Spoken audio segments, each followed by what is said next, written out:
আচ্ছা, শুনলাম যে আমাদের মাননীয় সাবেক প্রধানমন্ত্রী শেখ হাসিনা আফা ডিসেম্বরের মধ্যে নাকি আসবে।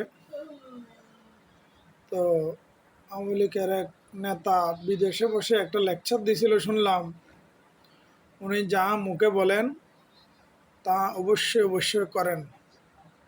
এখন আমার প্রশ্ন হল আপনাদের কাছে, আওয়ামী লীগের নেতা শেখ হাসিনা যা বলেন তা করেন, সেটা 17 বছর যাবৎ আমরা প্রতিটা স্টেপে দেখলাম। যেমন উনি বললো ছাত্রদের উপর কোনো আন্দোলন দমানোর জন্য গুলি করা হয়নি, আমরা প্রতিটা স্তরে দেখলাম যে গুলি করলো। উনি বলল যে হেলিকপ্টার দিয়ে কোনো গুলি করা হয় নাই, সেটা ওনার কথার বিপরীতে আমরা ভিডিওতে দেখলাম, টেলিভিশনে দেখলাম, সোশ্যাল মিডিয়াতে দেখলাম। এরপরে গিয়ে উনি বললো যে গণতন্ত্র নিয়ে সিনেমিনি খেলতে দেওয়া হবে না।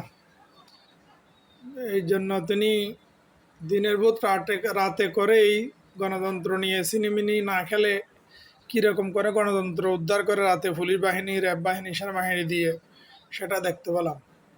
তো যেহেতু উনি যা বলেন তা করেন, তাহলে কি আওয়ামী লীগের বন্ধুরা চিন্তা করেন আপনাদের নেত্রীকে আসলে ডিসেম্বরে আসবেন, নাকি আপনাদেরকে তামাশার পাত্র হিসেবে রাস্তাঘাটে আবার বের করে দিয়ে পুলিশের বন্দুকের মুখে ঠেলে দেওয়ার জন্য উনি আবার উস্কানি দিচ্ছে? ধন্যবাদ সবাইকে।